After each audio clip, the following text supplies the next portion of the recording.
Yo había puesto una fecha, yo había planificado todo, estaba escrito con fecha, había una carta, había despedida, había todo.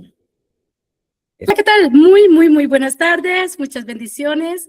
Y vamos a comenzar nuevamente con este espacio de Abre tu mente vivencial. Hoy tenemos un invitado súper especial. Es un doctor, escritor, Byron Padilla, que nos va a hablar de más allá de su vida, porque tiene una narrativa psicológica muy profunda en un libro que confronta lo que la persona carga con lo que domina el silencio y cómo puedes salir más allá, ya que Byron, además de escritor y de ser doctor, que ya nos va a contar un poquitico más de él, también es terapeuta TRG. Así que mis TRG que lleguen por acá hoy, aquí tenemos un compañero más, por si no lo conocían, aquí lo vamos a conocer el día de hoy. Byron, te agradezco que nos hayas aceptado la invitación. Yo sé que es la 1 de la mañana, o yo no sé si van a ser las 2 por allá, en donde estás en Francia, pero te agradezco enormemente que nos hayas aceptado esta invitación. ¿Cómo estás? Y preséntate para las personas que no te conocen, que aquí hay unos TRG y otros que no. Ok, hola Mercedes, bueno, acá buenos días, ya es la 1 de la mañana. Buenas tardes allá en Colombia, en Ecuador, bueno, no sé de dónde nomás nos están viendo. Para mí un gusto pues, poder compartir con ustedes un momento acá de de lo poquito que se ha aprendido, de lo poquito que hemos podido entender en la vida. Y pues aquello que también me ha servido de forma personal. Yo les voy a hablar aquí, no solamente como terapeuta, sino como ser humano que también ha transitado por situaciones difíciles. Y desde esa perspectiva, pues puedo hablar, creo yo, con más firmeza sobre lo que sé y lo que creo. Eso me No, parece. y es genial, Byron, porque precisamente Abre tu mente vivencial se basa en qué eventos, situaciones nos han marcado en la vida, pero que no para decir aquí yo soy la víctima, sino para decir, bueno, yo tuve que transitar, pero pasé, sobreviví, aprendí y te quiero compartir. Entonces, te voy a dejar compartir la historia libremente. Tengo una formación como psicoterapeuta. He estudiado medicina andina, es decir, he estudiado las plantas, he estudiado también el comportamiento y la interacción del ser humano con la naturaleza, pero también he estudiado psicoterapia gestalt, hipnosis ericksoniana. De hecho, estoy en un doctorado en esto en este momento. Tengo un doctorado honoris causa por un modelo clínico que diseñé, que se llama el método de reprogramación neurosomático. Y pues bueno, eso básicamente aparte de eso, soy músico, hago música. Soy también administrador, he hecho muchas cosas en la vida. Y pues por eso también creo que no me he limitado a hacer solo una cosa o a vivir anclado a solamente un saber. Y ha sido difícil a veces, pero creo que eso me ha servido para entender bastante bien y desde diferentes ángulos la dimensión del pensamiento humano, porque es multidimensional, es enorme. Y pues cuando uno se queda solamente desde una sola perspectiva, ve solamente desde ese ángulo. Em, entonces, en consulta, he tenido mucha gente en consulta. He tenido de todos los tipos, gente con muchos problemas, muchos traumas, muchos miedos, muchos dolores, que han encontrado también, se han encontrado ellos mismos. Y ese es el propósito, creo yo, de un terapeuta. Entiendo que las personas que están aquí han estudiado o están en proceso de convertirse en terapeutas, ¿así, Mercedes? La mayoría son terapeutas TRG, hay otros que no conocen TRG, pero están estudiando espiritualidad conmigo. Tú sabes que trabajo con Perfecto. los milagros. Entonces, cuéntanos un poquito sobre cuál fue el cambio ese que te dio con el libro, con este libro. Y de la nominación también me quedó un poquito como que no entendí bien.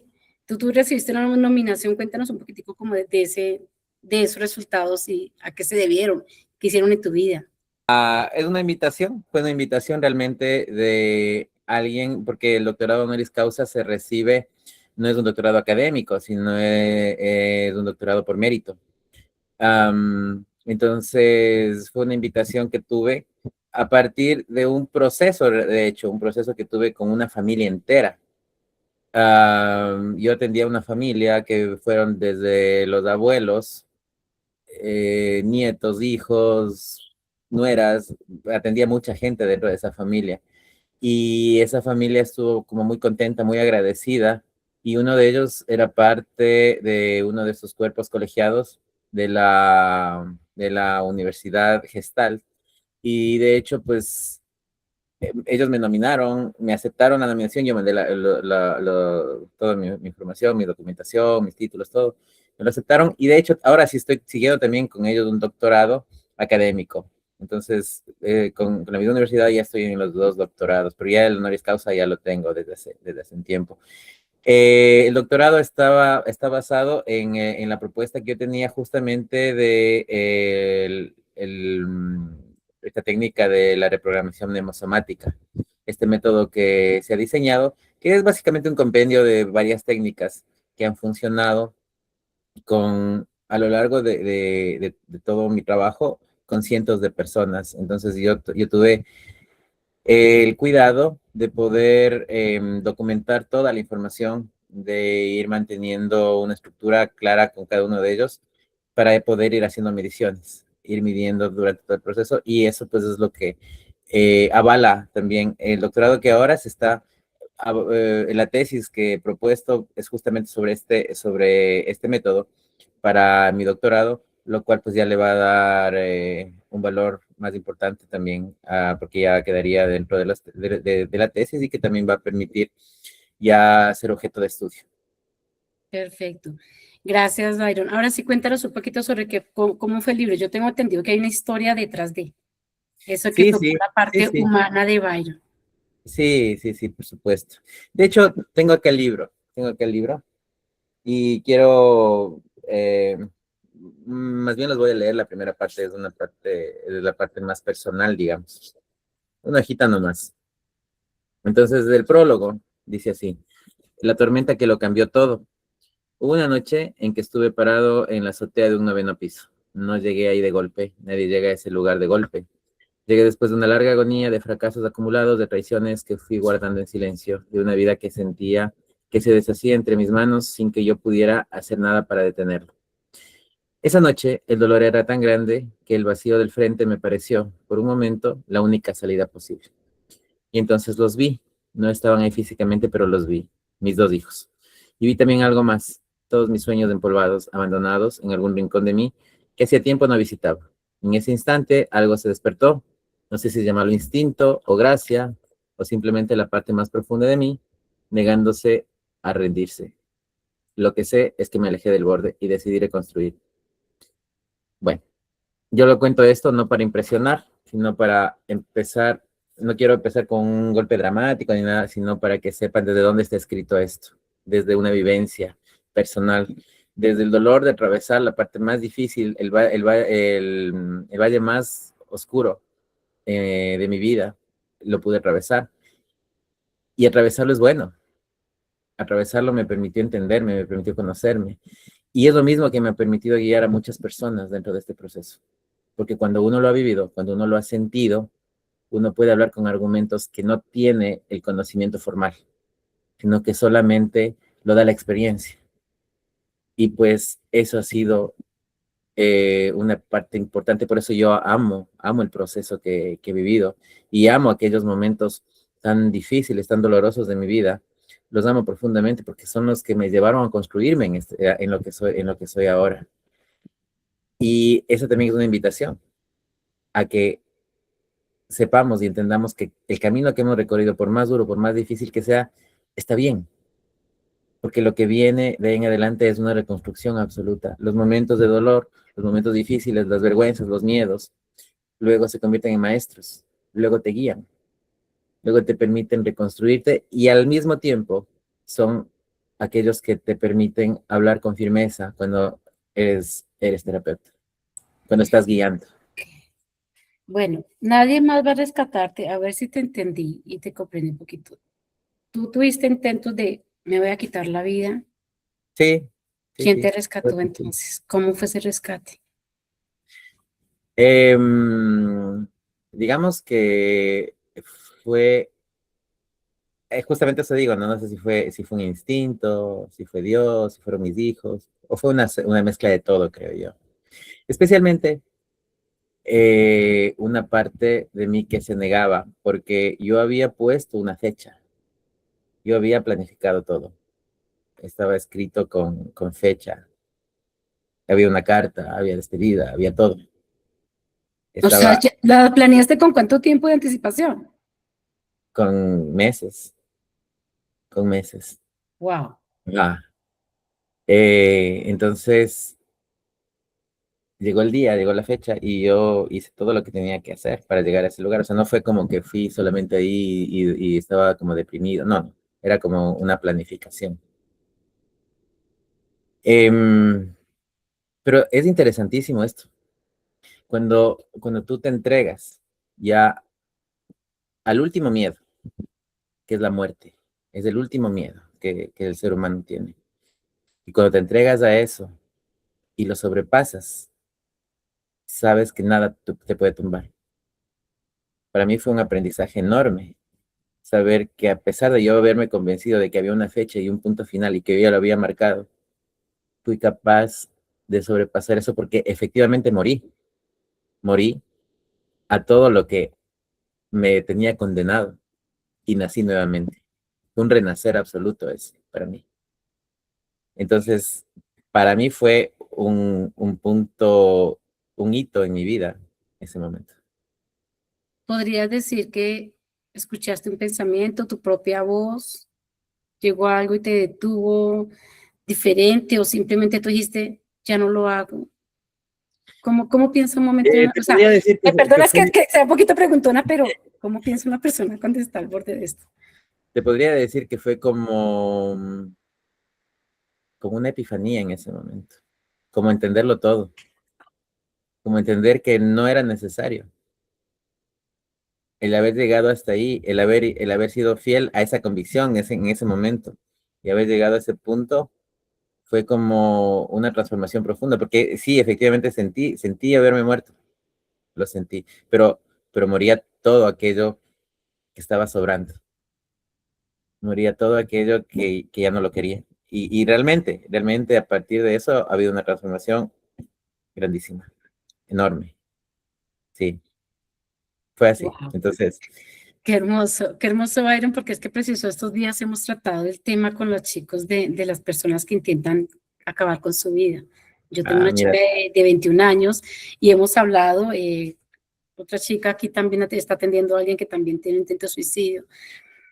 Entonces, pues me gusta el tema porque, bueno, yo no estaba en la posición, pero trato de entender la gente que se pone en la posición. Por eso te pregunto un poquito sobre eso. Tú decides no hacerlo. ¿Qué es lo primero que haces cuando dices, no, sabes qué? No lo hago. bueno, lo primero que pasó en realidad, no, porque yo no decidí nada, lo que pasó, el enfoque, la forma en cómo volví a ver la vida. Luego de ese momento regreso a ver mi vida y los problemas eran diminutos, eran pequeños. En realidad, el haber tomado la decisión de vivir, o sea, de querer vivir en serio, hace que los problemas se hagan pequeñitos.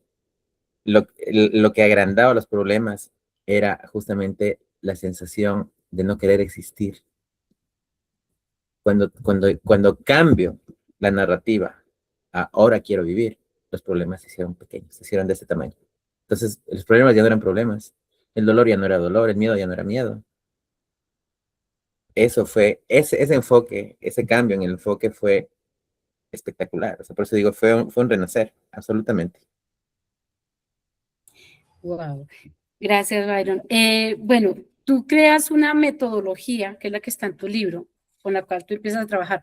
Esta metodología, o sea, ¿qué miraste tú de especial en lo que sucedió contigo para haberla creado? Como que, venga, esto sale así o caí en cuenta. Por ejemplo, en mi caso, yo digo, Tere, hey, es que me dieron aquí el florero, yo tenía estas flores y las adorno y pum, pum, pum, la empaco como hizo el doctor Jair Suárez, ¿verdad? Pero ¿cómo hiciste tú? Porque tú te creaste una metodología con la que estás trabajando y que estás enseñando. Sí, es que, mira esta parte, para mí es mágico esto, en realidad. Em, Ese momento fue como haberme conectado a una fuente de sabiduría increíble. Y a partir de eso, es aprendizaje tras aprendizaje, que es como, es efectivamente como cuando uno conecta, se conecta al drive, ¿sí? Y hay conocimiento, y vas metiendo archivos, es justamente eso que va viniendo. Llámalo Dios, no sé, llámalo intuición, llámalo como quieras, pero en realidad el conocimiento que ha venido, la forma en cómo se ha aplicado la técnica, yo siento que ha sido una revelación, la verdad, porque es algo que llegó a mí, no es algo que yo busqué, es algo que yo primero lo viví, lo entendí, bueno, luego lo integré en mi vida y pues es como que se armó un rompecabezas gigante de un momento al otro. Y toda esa información, sumado con el tema de TRG, por ejemplo, el tema de TRG lo uso mucho también dentro del proceso, porque para mí es fascinante lo que Jair ha hecho también.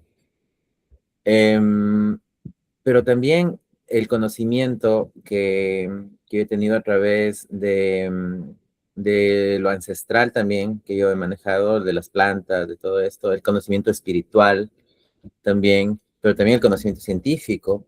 He trabajado mucho y he estudiado muchísimo sobre la epigenética, sobre la neurociencia, y todo eso se ha ido conectando, dando paso a un método, a un modelo que permite no solamente sanar eh, la parte, la parte emocional, sino también sanar más profundamente, sanar el alma, que creo yo que es importante también.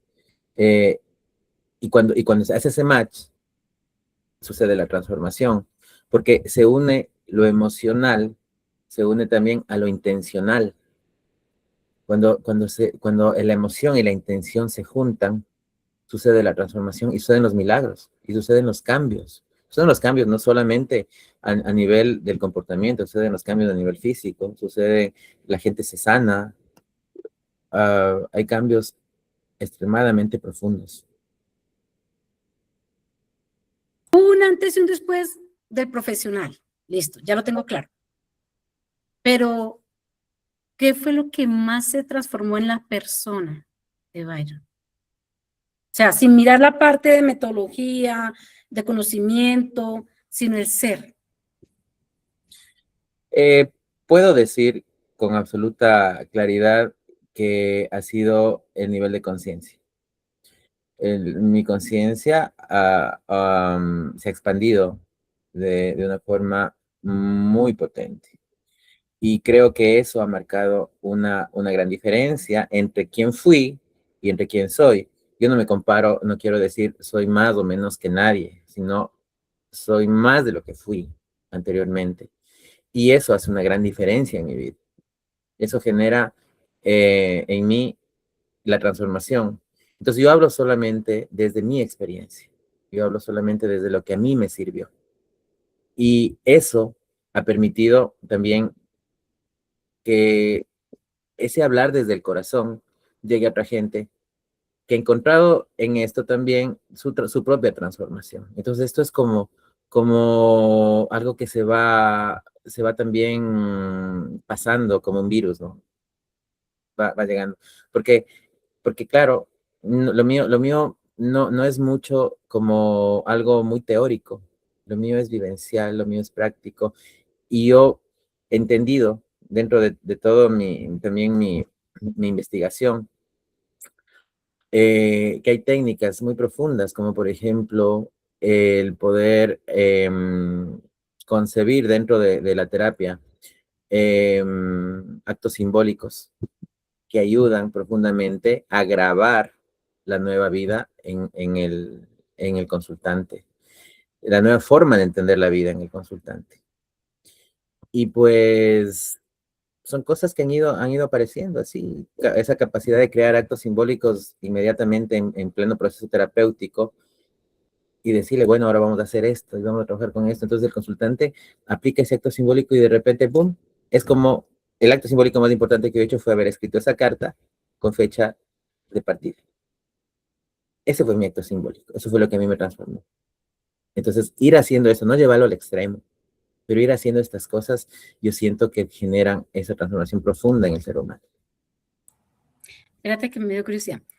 Tú escribes la carta diciendo me despido porque me voy a quitar la vida, y fue el acto más simbólico para ti para darte cuenta de... Sí, claro, fue para mí. Lo que pasa es que eso, a ver, yo pienso algo, yo creo algo. Yo creo que el miedo más profundo del ser humano es el miedo a la muerte. Aunque digamos, no, no tengo miedo a la muerte, ¿no? En el fondo sí es el miedo más profundo porque todos lo evitamos, porque todos queremos estar bien, que todos queremos estar sanos. No, no, no todo el mundo anda diciendo o anda queriendo morirse. Bueno, alguno que otro sí. Cuando tú lo pones ya en perspectiva y pones y lo organizas y pones un punto final, eso te da un acercamiento muy profundo a la muerte. Entonces llegas a entender la muerte desde otra perspectiva, muy diferente. Y a la vez como algo no tan malo. Pero al verlo de esa forma, vas perdiendo el miedo a otras cosas. ¿Por qué? Porque ese miedo final ya, te puedo decir absolutamente con absoluta certeza, yo le tengo cero miedo a morir, pero cero. De hecho, yo considero la muerte es un regalo, lo considero así. No me quiero morir en este momento, tengo mucho por dar, mucho por hacer. Pero cuando llegue sé que va a estar bien, también, y la voy a aceptar bien, y me va a placer estar con ella también. Eso ha hecho que pierda el miedo a un montón de cosas. Y cuando tú vives la vida, no sin esos miedos, porque siempre te genera miedo, por ejemplo, el cambio, el venir acá, estar en un continente con un lenguaje, un nuevo continente con un lenguaje distinto, saber a qué te vas a enfrentar, esas cosas te generan como ese miedito, ¿no? Pero aún con eso hacerlo, aún con eso ser capaz, por ejemplo, el día de ayer fue fue festivo acá, porque era las festividades de acá de Francia. Entonces, yo agarré una bicicleta y me fui hasta el centro de París, que son como 45 minutos en bicicleta, más o menos. Me fui solo, sin saber, sin conocer mayor cosa, puse el GPS, me fui. Y claro que me daba un miedito porque era la madrugada, era de noche. Salí como a las 11:30 de la noche, algo así. Y los juegos empezaban de 12 de la noche, o sea, generaba ese miedo. Pero lo hice y lo disfruté, no tienes idea cómo lo disfruté, lo viví al máximo, fue espectacular. No dejar de hacer cosas, no limitarte, hacerlo aún con miedo, hacerlo, porque ahí está el disfrute. Ahí es el disfrute cuando eres capaz de sobrepasarte en tus miedos. Totalmente. Bueno, nosotros desde, creo que el 99%, una o dos personas me he visto que no los identifico, pero desde aquí estamos estudiando espiritualidad en la mañana, 4 días a la semana. O sea, somos muy ambiciosos que estudiamos 4 horas semanales, imagínate. Y en esa parte uno comprende, son dos cosas manejamos mucho nosotros. Uno, que uno siempre escucha la voz del Espíritu Santo o de lo que llamamos ego, luz, oscuridad, como lo quieras llamar. Cuando le enseño a los muchachos les digo el lobo blanco y el lobo negro y es más sencillo, pero pues es básicamente lo mismo, ¿no? Y siempre es a quién estoy escuchando. Al miedo, ya sé que estoy con la oscuridad. A la luz, estoy en el amor, en la bondad, en la... Entonces uno empieza como a elegir, empezamos a elegir. Pero también una parte que me llama atención sobre la muerte, lo que tú dices, bueno, desde el curso de milagros yo tampoco tengo miedo a la muerte, de hecho me parece apasionante, fascinante el experimento. Claro, tengo claro que quiero un camino y ya lo tengo clarito. Quiero permitir esto para a la hora de que deje mi cuerpo, lo haga desde ya, o sea, es una meta, es como poner un propósito, lo que llamamos el propósito. Pero entonces, ahí me llama mucho la atención lo que tú dices, porque tú también eres espiritual y también, bueno, manejas muchísimos temas, tengo entendido. Nunca he entendido hasta dónde has llegado tú, o sea, no conozco tu conocimiento realmente, creo que sabes tanto que yo no sé mucho de lo que sabes tú, por eso me encanta lo que nos compartes hoy, te lo agradezco. Pero en esta parte, de lo que yo comprendo, Byron. Cuando uno escucha las voces o como esa guía, como la que lo vamos a llamar, ¿tú acostumbras pedir guía espiritual? Permanentemente, siempre.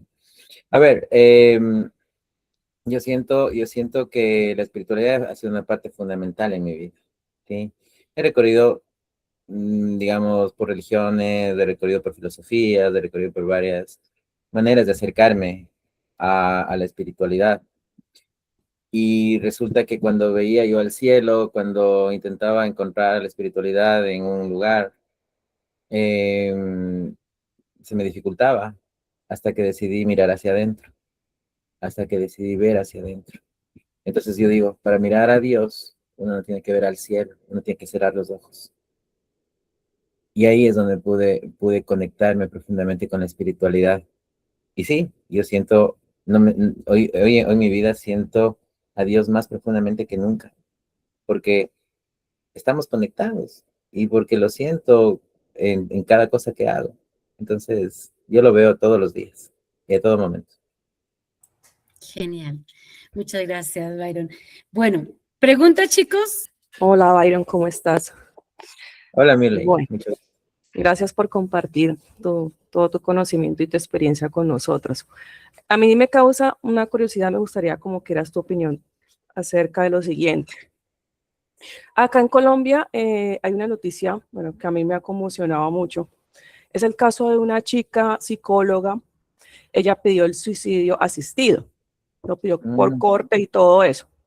La corte le negó como tal y porque ella quería, bueno, que era suicidio, o sea, ella misma inyectarse para poder morir. ¿Qué es lo que alegaba ella? Dolor emocional, tenía varios trastornos mentales, bueno, eso era lo que ella decía. Pudo lograrlo, pero a través de una eutanasia, porque la eutanasia pues sí está legalizada acá en Colombia. El suicidio asistido casi no, pero la eutanasia sí. Entonces, para ella, ahora que estabas hablando justamente del miedo de la muerte, entonces para ella la muerte no fue, o sea, para ella era ese alivio a todos sus dolencias, a todas sus, por decirlo así, sufrimiento. Y también está otro caso que también me impactó, de otra mujer por acá cerca. Yo bueno, estoy en Cali, yo soy en Jumbo, una ciudad que es pequeña, cercana, y ella hizo una transmisión en vivo, eh, creo que fue a través, no sé si estaba, bueno, en sus redes, y se grabó justamente, ella quemó su casa, se incendió con ella, y se le escuchaba, o sea, como con rabia. Decía, bueno, dijo un poco de palabras, de groserías, y decía que les dejo su casa y la quemo, y yo me quemo con ella, y eso lo hizo. Entonces, tú que has pasado por algo, no es que fue lo mismo, no, pero pues tenías algo pensado así, parecido. O sea, ¿cuál es tu opinión en este caso de ese concepto de la muerte? De que una persona, o sea, la desee, estos dos casos fueron extremos, pero de hacer este tipo de cosas que pues a uno no sabe, uno no conoce, porque pues, uno no está en la piel del otro, no está en su cabeza, no está en su cerebro. Pero sí me parece como interesante esto, por el caso tal de que uno conozca personas que también tengan ese pensamiento, cómo uno lo podría ayudar. Uh-huh. Bueno, en el primer caso creo que sí lo escuché de ese caso. No estoy seguro si es que es el mismo, pero creo que sí lo escuché. Cuando el dolor contenido no puede ser liberado y es un dolor insoportable, la muerte es un alivio, siempre. Eso sucede con personas que sufren dolores crónicos, por ejemplo, donde el cuerpo ya no funciona, ¿sí? Pero también hay casos de sufrimiento emocional muy profundo, en los que la muerte es un alivio también para ellos. En nuestra forma de entender la muerte, considero que la muerte es lo peor que puede pasar. Existe, por ejemplo, hay otras filosofías que sí consideran a la muerte como un alivio. Y obviamente, nosotros, nadie es Dios para juzgar qué es lo que, la decisión de cada uno, ¿no? Sin embargo, considero que si es que el dolor es tan insoportable, el miedo es tan paralizante, am, y no se encuentra, después de haber agotado todas las vías, yo personalmente estoy de acuerdo con eutanasia y con el suicidio asistido. Estaría de acuerdo si es que se han agotado todas las vías. Am, porque conozco un poco, conozco la muerte, o sea, no he estado muerto, bueno, alguna vez me dio hipoglucemia y creo que me morí un momento, pero em, lo veo también, hay que desmistificar muchas cosas, ¿sí? Hay que mirarle desde todos los ángulos a todo, ¿sí? Porque si no caemos en la parte dogmática, en el creernos dueños de la verdad, dueños de la razón. Y eso es algo que ha hecho mucho daño, muchísimo daño en la vida, a lo largo de la historia, ha generado mucho daño en religiones, en posiciones políticas, incluso dentro del deporte, dentro de la familia mismo, con creencias, ideologías, etcétera. Ha hecho mucho daño. Lo que yo considero es que ese libre albedrío que Dios nos ha dado, a veces hay que usarlo de formas extremas. Pues allá veremos que si es que hay juicio, si no hay juicio. Sin embargo, estoy de acuerdo en que si el sufrimiento es extremo, está bien. Ahora, por ejemplo, el otro caso que dices que ella gritaba y que quería incendiar todo, eso no, en eso no estoy de acuerdo. En esa posición, eso sí, es un caso que hay que tratarlo médicamente, o sea, porque lo que tuvo ella es un momento de paranoia, ¿sí? Y buscó, claro, en esos momentos se pierde la sensibilidad, el cerebro primario toma el control y lo que quiere es salir como quiera, y si tiene que destruir y matar y matarse, lo va a hacer. O sea, ese sí es un acto, eh, al menos, yo diría irresponsable, ¿sí? No tiene la capacidad de regularse. Eso también es irresponsabilidad, el dejar que las emociones nos lleven por donde quieran, ¿sí? Entonces, en el segundo caso, para nada. En el primero, tal vez sí. Ajá, eso. Hola chicos, buenas noches. Disculpe que no puedo abrir la cámara ahorita. Muy interesante todo. Bueno, al igual que ustedes, yo tampoco le tengo miedo a la muerte porque he podido comprenderla desde otra perspectiva, ¿no? Cuando me he inmiscuido en estos temas de espiritualidad y esas cosas, pues entiendo que es un nuevo renacimiento y que la vida continúa. Más allá, a mí lo que sí me da miedo es que se muera un familiar muy cercano mío. Ya eso yo ahí creo que ahí entro como que en el apego humano, ¿no? A mantenerlos. Pero bueno, más allá de eso, me parece interesante, Jairo. No sé si es que no escuché, no entendí. ¿Cuál fue el parteaguas? Porque tú planificaste tu muerte durante meses, sigilosamente, hiciste una carta y todo, despedida, escribiste, pero ¿cuál fue o qué fue? No sé si en ese momento fue que recibiste un mensaje de una conciencia superior, llamémosle Dios o de otra manera, no sé, cuando lo ibas a hacer. ¿Fue en ese momento justamente qué fue lo que y de qué manera se produjo ese cambio? Porque una persona que está en depresión, no sé si era tu caso, me imagino, no sé qué te llevó a construir tu muerte, así como ahorita construyes tu vida. Y otra cosa que quería saber, si ya tenías tus hijos, tu familia, o si estabas solo, si fue hace muchos años atrás, y qué fue lo que te llevó a salir de ese estado de no querer hacerlo. O sea, porque tú, me imagino que tuvo que haber sido algo mucho más profundo, más allá de entender lo que es la muerte, saber que es vida, mucho más profundo de aquello que te quería hacer morir. Ujú. o sea, ocasionarte tu muerte. ¿Cuál fue? ¿Qué fue eso? Exacto. A ver, sí, fue hace años, en realidad.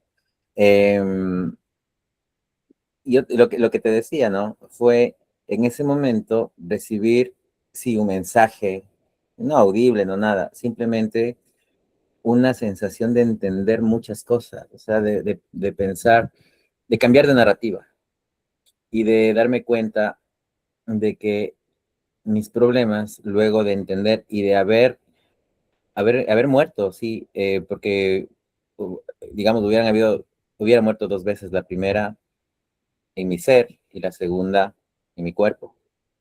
En mi ser yo ya había muerto, yo ya lo había entregado todo. Y eso, paradójicamente, fue lo que me salva, lo que me ayuda a reconstruir, porque la narrativa cambia. Cuando ya no tienes nada que perder, los problemas se hacen diminutos. Lo que agranda tus problemas es tu ego.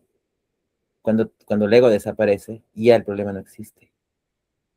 Entonces, esa narrativa es la que cambia completamente la forma de entender el momento, la vida, ¿sí? Y entonces por eso digo, no, o sea, no hace falta hacerlo, no hace falta, por el contrario, o sea, creo que esto me da muchos motivos más para vivir y cumplir sueños, para vivir y acompañar la niñez y el crecimiento de mis hijos. Tengo muchos más motivos para acompañar a mi familia y principalmente acompañarme a mí mismo, ¿sí? Entonces, ahí es cuando esa narrativa es la que transforma ese momento en el acto pues, de vida que ahora lo vivo día a día. Muchas gracias, Byron. Ali, buenas noches. ¿Dónde tú transformaste, Byron? Yo no sé si tú en algún momento de tu vida como terapeuta le dabas el consejo a la persona o siempre fue sacarle preguntas para que sola la persona se vaya entendiendo. Porque hoy por hoy yo soy nueva realmente en el mundo de terapeuta. Para mí este mundo es nuevo y es precioso, me encantó, me encantó. Pero yo escucho mucho cómo las personas, los que vienen ahorita desde el curso de TRG, en lugar de buscarle que la persona se conteste, se la viven dando consejos y consejos, es más, habla más el terapeuta que ¿cómo se llama? El paciente o el consultante. Entonces, y luego la otra, para ti está bien que un terapeuta dura hasta 2 o 3 horas dando la consulta. Ya, a ver, la primera, el terapeuta es guía, sí, es guía que conoce el camino, que sabe por dónde llevar, y el terapeuta intenta reflejar lo que es el dolor del cliente para que el cliente se dé cuenta, ¿sí? El terapeuta no es un consejero. El terapeuta, el trabajo no es aconsejar. El trabajo es intentar que el otro se dé cuenta. Por eso, dentro de las clases, yo te decía que el terapeuta puede aplicar técnicas, por ejemplo, la técnica de la metáfora. Hablar con metáforas, con historias que se asemejen a la realidad del consultante ayuda muchísimo, pues porque la metáfora pone un poco al consultante dentro de la historia, digamos. Y bueno, todas las otras técnicas que hemos visto también son interesantes porque nos ayudan a que el consultante pueda irse conociendo, ¿sí? Que se vaya descubriendo, explorándose, descubriéndose, sintiendo. Yo siempre he dicho, si es que el consultante no siente, nuestro trabajo nunca va a tener resultados. El consultante tiene que empezar a sentir profundamente, sentir dolor, a sentir el miedo. Y luego se abre una ventana, en donde en esa ventana tú puedes trabajar, porque ahí se activa ya la parte neuroplástica del consultante cuando es esa nueva experiencia de sentir por decisión propia empieza a trabajarse. Entonces, se abre esta ventana neuroplástica, esa sinapsis comienza a funcionar en su mente y pues ahí es donde comienza su transformación. La transformación a través de sus ojos, a través de cómo ve, ¿sí? Entonces, el terapeuta no da consejos, primero. Y segundo, el proceso terapéutico está diseñado para 1 hora máximo. 1 hora, no más de eso. Después de 1 hora ya todo lo que diga el terapeuta y todo lo que ya ninguno va a poner atención. Estamos diseñados para 1 hora de trabajo. Entonces serían mis dos respuestas de ahí. Yo también así lo tengo. Yo agarré muchos buenos tips de Mercedes y como estoy contigo en las clases, he aprendido de forma diferente. También me ha ayudado bastante, pues es mi base, ¿verdad? La TRG ha sido mi base y ahora pues estoy aprendiendo a profundizar bastante en las clases contigo. Entonces, me doy cuenta que no va por ahí, que no, o sea, que un terapeuta no es para tener más de 1 hora. Yo en algún estudio que yo hice, ahorita no recuerdo dónde, me di cuenta que una persona, ya me acordé, en los estudios para pastora, porque obviamente uno da su discurso bíblico y cuando ya tienes más de 1 hora, la persona ya no está receptiva. La persona ya no tiene la misma capacidad para poder comprender de lo que tú estás hablando. Entonces, yo cambié mis políticas bíblicas o mis políticas para dar el discurso bíblico más bien, lo cambié. En vez de dar un discurso bíblico, hacía clases bíblicas. Entonces, en este camino del terapeuta, yo aprendí que no es para tener al paciente o al consultante más de 1 hora ahí contigo. Si te puedes pasar 5 o 10 minutos, en algunos casos, cuando esté en catarsis, ¿verdad? La persona hasta 15 minutos más, pero ya no es darle más capacidad que eso, ¿cierto? Por supuesto.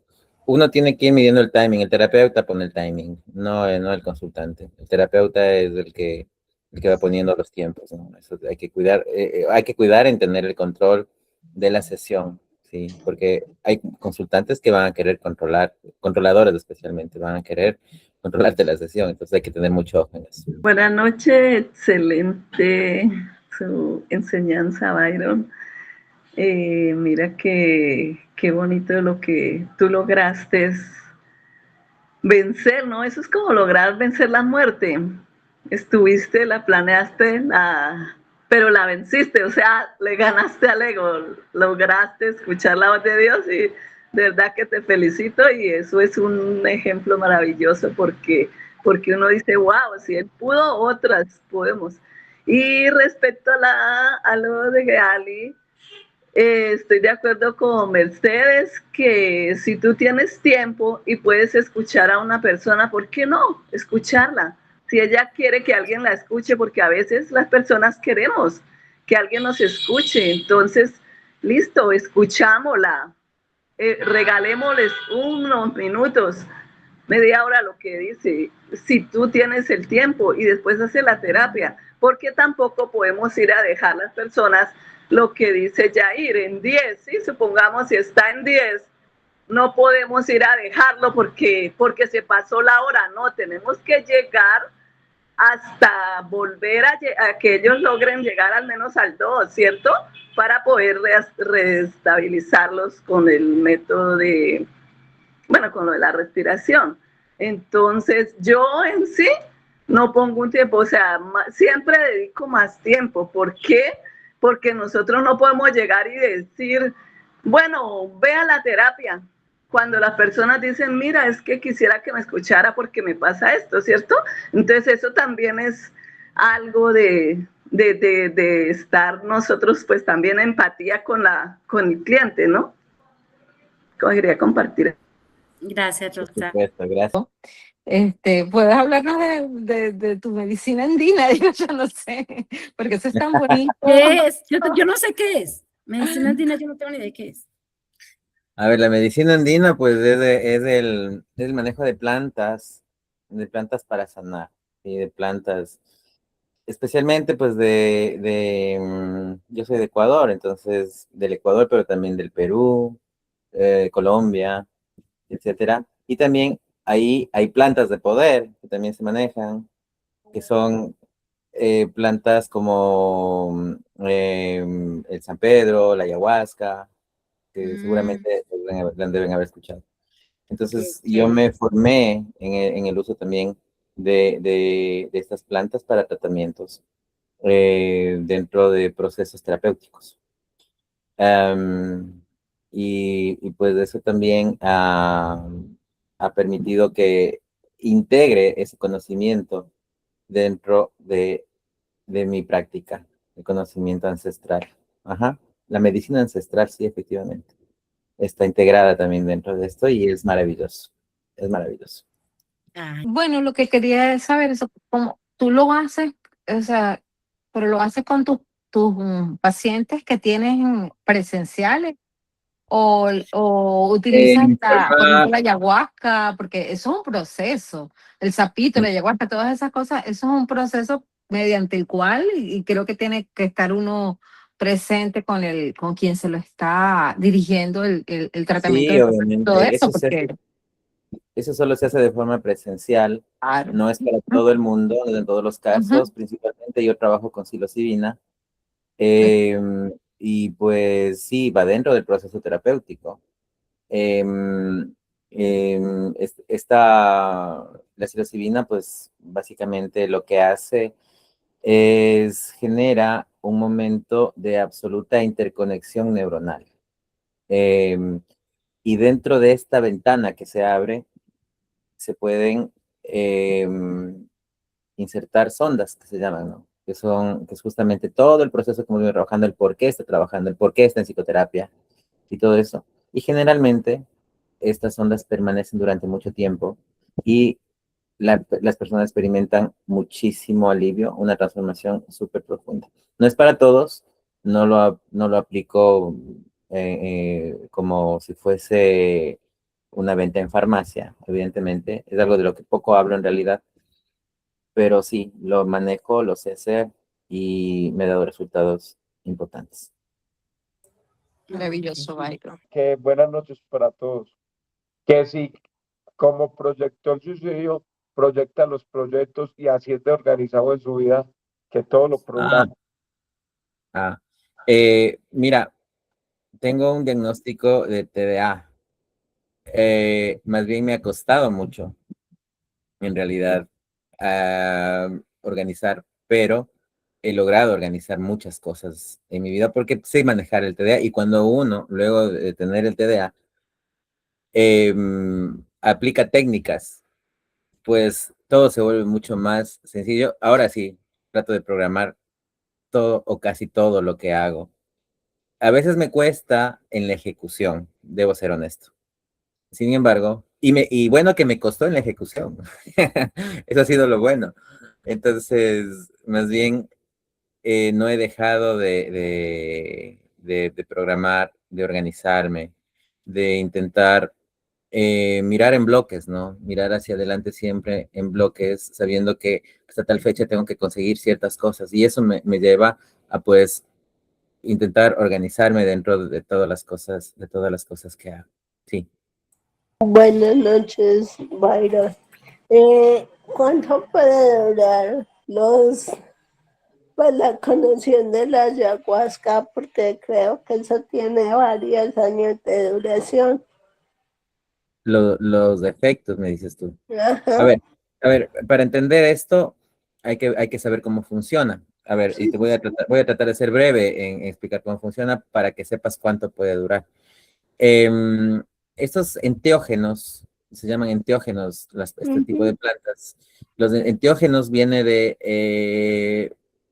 quiere decir Dios adentro, quiere decir ujú, enteógeno. Entonces, lo que va a pasar con esto es que se van a conectar a través del hígado, ¿sí? Lo degrada a través de unos receptores que nosotros tenemos, se genera en el caso de la ayahuasca, no recuerdo cómo es del activo, pero en el caso de la psilocibina se llama psilocina. Tienen casi el mismo funcionamiento. Estos se convierten en neurotransmisores que se conectan a las, a tu cerebro, a tus neuronas, y activa aquellas neuronas que están apagadas, las activa, generando que tu cerebro pueda pensar multidimensionalmente, en muchas dimensiones al mismo tiempo. Entonces, el cerebro está formado por algo que se llama surcos. Los surcos son los pensamientos que tú mantienes al día, la forma en cómo tú te comportas todos los días, lo que hace que tú tengas todos los días una rutina. Esos son los surcos. En cambio, cuando tú estás en el proceso, en el estado de la ayahuasca, tu cerebro puede abarcar muchísimas más opciones. ¿Qué va a generar en ti la ayahuasca? Al principio va a generar una sensación de que puedes ver cosas moviéndose, puedes sentir, es decir, va a afectar tus sentidos, ¿sí? Vas a estar con los sentidos alterados en ese momento, pero eso te va a durar unas horas, unas 3 horas o 4 horas, y luego va a bajar. Los efectos de esa hiperconexión, de la sinapsis, pueden permanecer hasta 6 meses dentro de ti. Entonces, esa ventana enorme que tienes te va a permitir, por ejemplo, en mi caso, yo he podido trabajar con gente que ha sido adicta a alcohol, a crack, y que han logrado desterrar para siempre esas adicciones, con esa nueva forma de entender la vida y de ver la vida. Esta familia de las que le conté, con lo que se generó el doctorado, con varias personas de esa familia, se trabajó alcoholismo, se trabajó esos patrones de violencia que existía dentro de la familia. Y se ayudó mucho. Claro, ahí trabajamos con psilocibina, pero obviamente el proceso psicoterapéutico, además. Bueno, ni para terminar mi pregunta es porque yo pues tengo ayahuasca y yo me he puesto, ¿cierto? Pero yo soy una persona muy espiritual, pues me considero, no se debe decir el yo, porque es del ego, ¿cierto? Ajá. Pero para mi crecimiento espiritual yo creo que he avanzado enormemente y hago cosas que yo digo, ¿cuándo? ¿Cómo? ¿Y por qué? Porque son muchas tareas a la vez. Entonces suelo ser muy organizada y estar pendiente de cada una de ellas. No sé si me quedé el efecto o creé algo con ella que me conectó. ¿Hace cuánto probaste tú, Heidi? No, ya hace añitos, por eso te preguntaba. Ajá. Es que si tú aprovechas la ventana, los efectos son permanentes. Si tú no los aprovechas, si no, tú no los aprovechas, vuelves a tu estado normal, porque vuelve la memoria del cuerpo, vuelve la memoria, o sea, el cuerpo vuelve a su estado original, a cómo estabas al inicio. Entonces, claro, no es probar por probar, no es probar por diversión, no es probar por curiosidad, es probar con propósito, hacerlo con propósito. Ahí los resultados suelen ser espectaculares. Es que tú lo haces de esa forma, entonces ahí sí, pues cambia la estructura de tu mente, sí cambia la forma en cómo está conectada, cambia, existen estudios al respecto de cómo, y hechos por la Universidad de Johns Hopkins, cómo cambia la estructura neuronal de nuestro cerebro al estar expuesta a este tipo de psicoactivos. Cambia profundamente. Entonces, no es cuestión de negarlos o de rechazarlos o de decirlos, esto no está bien, no. Es entender cómo funcionan, ver cómo se los puede utilizar adecuadamente con un proceso terapéutico, entender las restricciones que tiene, los riesgos que existen, porque hay riesgos implícitos, como cualquier tipo de terapia. Y a partir de eso, aprender a administrar, tomar decisiones coherentes y saber que en realidad la medicina no está en la molécula, está en la persona. La persona, si decide cambiar, decide transformarse, lo va a hacer y los efectos van a ser permanentes. ¿Qué perfil debe tener una persona para la experiencia, para la ayahuasca? Dice Dianita. Aquí te dice Noreira, bienvenida al equipo Byron. A ver, ¿qué perfil debe tener? A ver, en mi experiencia debe ser alguien que venga trabajándose en proceso psicoterapéutico. No tiene que ser alguien, hay mucha desinformación al respecto. Hay mucha gente que está tomando porque sí, porque le han dicho que es bueno, porque quieren sacarse la idea del misterio que envuelve todo eso. Pero cuando se lo hace de forma profesional, cuando se le explica exactamente qué es lo que va a pasar, qué es lo que va a ver, cómo va a encontrarse en esta nueva dimensión, y se lo hace con acompañamiento terapéutico, pues ahí se generan los cambios profundos. Entonces, ¿qué debe tener? La única condición que debe tener es que no sea una persona que esté recibiendo tratamiento psiquiátrico, o sea, que no esté tomando medicinas para dormir ni nada por el estilo, que no tenga un historial de psicopatías, y que no esté pasando por un momento de una tensión demasiado alta emocional, porque podría en ese momento abrumarse, podría ser y jugarle en contra. Eso debería ser la condición para una experiencia sana en este proceso y disfrutarla. O sea, siempre genera un poquito de miedo, siempre es como que será, no será. Una vez que se la vive, pues es transformador. No, era una experiencia también para eso que dice Byron, o sea, si estamos en procesos emocionales muy fuertes que que nos desbordan, tomar una ayahuasca es lo peor que podemos hacer, porque o sea, la frecuencia vibratoria en la que estás tú viviendo te va a llevar a ver dimensiones de ese tipo. Yo tengo una amiga que lo tomó estando en mi proceso y yo doy gracias a Dios que ese día no me invitó porque yo me hubiese ido también a bebérmelo porque yo estaba en divorcio, en peleas. Ella me dice que vio cosas horrorosas, que es lo peor que le ha podido pasar en la vida. Es por eso el estado conciencial en el que ella estaba en ese momento. O sea, por eso es un proceso, no es para todo el mundo así a la ligera. Ahorita se toma a la ligera. Ya, listo. Besitos. Gracias, Byron. Si Me alguien le encantó, pica me el bichito, encantó. asesórese. Si alguien le pica el bichito, asesórese, por favor, no vayan así como yo. Sí, exacto.